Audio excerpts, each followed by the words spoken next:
कहानी सुनाता हूं आज आपको। एक कहानी, एक लड़की की कहानी। एक गरीब लड़की, एक लाचार लड़की, हालातों में पिसी हुई लड़की, मुफलिसी की जिंदगी जीने वाली लड़की। रोटी के चक्कर ने इतना गोल घुमाया कि घूमते घूमते नाचने वाली बन गई, डांस करने वाली बन गई और उसे नाचना आ गया। छोटी मोटी महफिलों में नाची, छोटी मोटी पार्टीज में नाची, लोगों की शादी ब्याहों में नाची, लोगों की सालगिरहों में नाची और मंगनी और शायद पता नहीं ऐसी कितनी रस्में। नाचते नाचते थिएटर में जा पहुंची। कम पैसों में नाची, थोड़ी ज़्यादा पैसों में नाची और फिर बहुत ज़्यादा पैसों में नाची। थिएटर में जाके पहुंची और स्टार बन गई, सितारा, चमकता हुआ सितारा। और फिर अचानक कोरोना आ गया और इस कोरोना ने ये सितारा तोड़ दिया। तमाम थिएटर्स, तमाम महफिलें, तमाम पार्टीज सब वीरान हो गई। सब कुछ बंद होकर रह गया। जहां रिक्शे वाला, जहां टैक्सी वाला, जहां दुकान वाला, जहां कारोबारी, जहां रोजगार पेशा करने वाला, जहां रेडी लगाने वाला, सबका काम बंद हुआ। वहां एक नाचने वाली का भी काम बंद हुआ। जब नाचती थी तो बहुत पैसा आता था, बहुत पैसा। एक परफॉर्मेंस के शायद 1.5 लाख या 2 लाख। अब नया नया पैसा आया था, जैसा आया वैसा गया। अब इतना पैसा था कि खर्च करना ना आया। जिंदगी की तमाम ख्वाहिशें शायद पूरी की जो करनी चाहिए थी या फिर नहीं करनी चाहिए थी।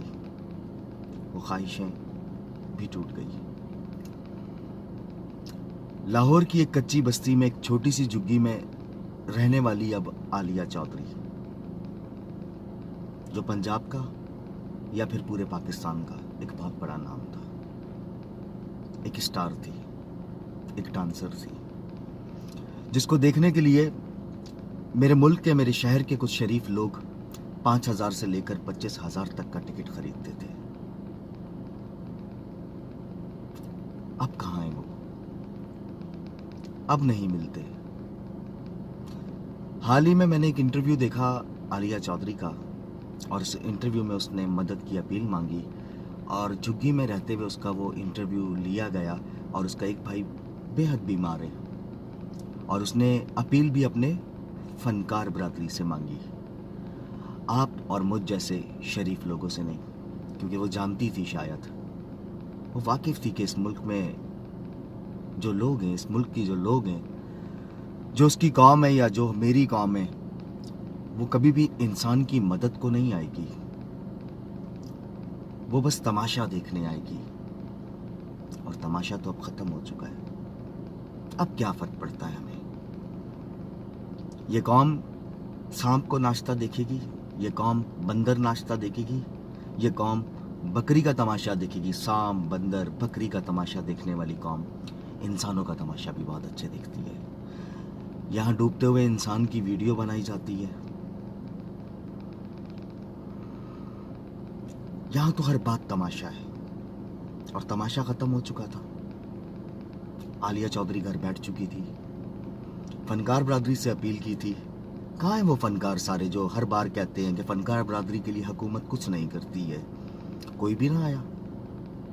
वो नरगिस, वो दीदार, वो पायल चौधरी, वो निदा चौधरी और वो पता नहीं कौन कौन, कोई भी ना आया। वो सकाफत का मिनिस्टर कहाँ है? उस मिनिस्टर की भी जरूरत थी, वो भी ना आया।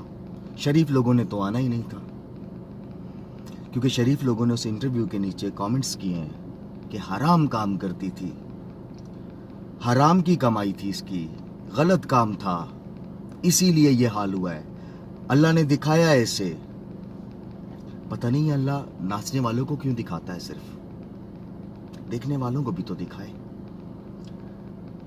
और किसी ने तो एक लफ्ज और लिखा था, RANDI है वो, नाचने वाली होती है।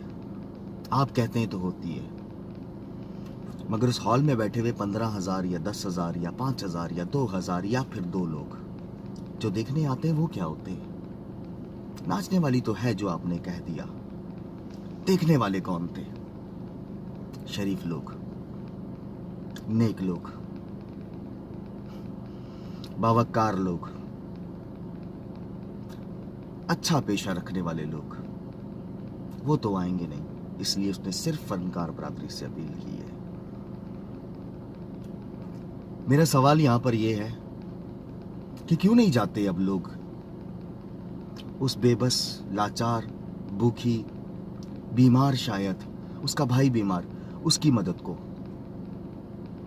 कौन थे वो लोग जो 20-20 हजार का टिकट खरीदते थे? कौन थे वो लोग जो उसके साथ तस्वीर खिंचाने को तरसते थे? कौन थे वो लोग जो उससे हाथ मिलाने को तरसते थे?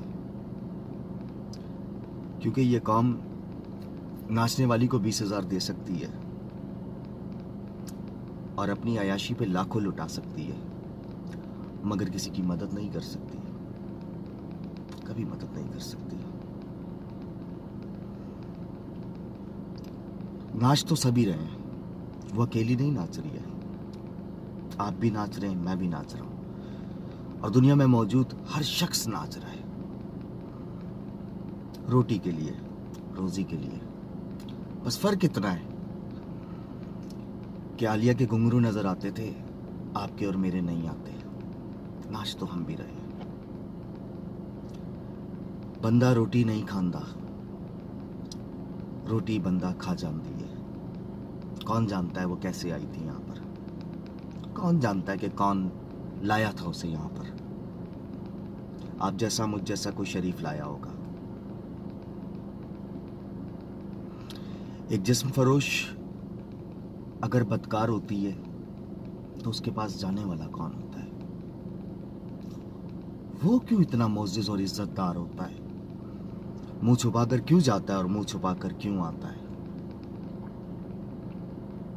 और फिर बाहर आकर सुबह फतवे लगा देता है कि ये फलां है, ये फलां है, ये फलां है, ये फलां है, और पता नहीं क्या क्या उस पर फतवे लगा दिए जाते हैं।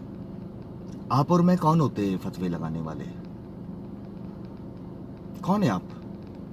आप क्यों फतवे? ये तो वो सवाल है जो रब ने करने हैं, खुदा ने करने हैं, अल्लाह ने करने हैं। आप क्यों करते हैं कि ये हलाल है कि हराम है, और तुम्हारा दीन क्या है और तुम्हारा मजहब क्या है? ये तो मेरे रब के सवाल थे, ये बंदों ने क्यों शुरू कर दिए? कभी अपने गिरेबान में झांका है? झांको, हंसी आएगी। आज जिस कदर बेबस वो औरत बैठी है ना, इतने ही अगर इंसानियत के तुम लोग मानने वाले हो, इतने ही बड़े इंसान हो, तो जाओ मदद करो। एक बेबस की मदद करो, एक लाचार की मदद करो। 25,000 का टिकट खरीद सकते थे ना? अब जाओ उसके भाई की 500 की दवाई भी खरीदो, फिर मानू मैं इंसान हूं तुम, और इंसानियत है तुम में। फतवे देना बहुत आसान है, मुझे समझ में नहीं आता ये मुफ्ती का कोर्स कौन से मदरसे से किया है आप लोगों ने, कि जिसके बाद आपको सब काफिर लगते हैं, सिवाय आपकी ज़ात के। जो शख्स ये फतवा दे रहा है उसको सब काफिर लगते हैं, बस ज़ाविया अलग अलग है। मुझे लगता है कि मेरे अलावा सब काफिर हैं, और आपको लगता है आपके अलावा सब काफिर हैं। पता नहीं है मुसलमान कहाँ गए। इस्लामिया जमहूरियत पाकिस्तान के अंदर ये मुसलमान कहाँ गए? चलो आओ मिलकर मुसलमानों को ढूंढते हैं। ऐसे मुसलमान जो तमाशा ना देखते हो, जिनकी तमाशबीन सोच ना हो, जिनको इंसानियत की मदद करना आती हो, जिनको भूखों को खाना खिलाना आता हो, बीमारों को दवा लेकर देना आती हो, ना कि नाचती औरत पे पैसे फेंकना आते और फिर उन्हें RANDI। मैं जानता हूँ मेरी ये वीडियो शायद आप लोगों को पसंद ना आए। बहुत वीडियोस बनाई मैंने इस चैनल पर, बहुत वीडियोस बनाई। ये वीडियो शायद मेरी फेवरेट वीडियो है। इसका कोई स्क्रिप्ट नहीं था, कोई इशू नहीं था, और मुझे शायद ये भी नहीं पता था कि मैंने यहाँ पर बैठकर क्या बोलना है। और आज मैं कहीं जा भी नहीं रहा, कहीं से आ भी नहीं रहा। आज घर से उठकर आया हूँ और आकर आपसे बात करने आया हूँ। मत देखें वीडियो, इग्नोर करें, वीडियो को करें, लेकिन खुदा की मखलूक को नहीं, खुदा की मखलूक को नहीं। और खुदारा ये फतवे देना बंद करो।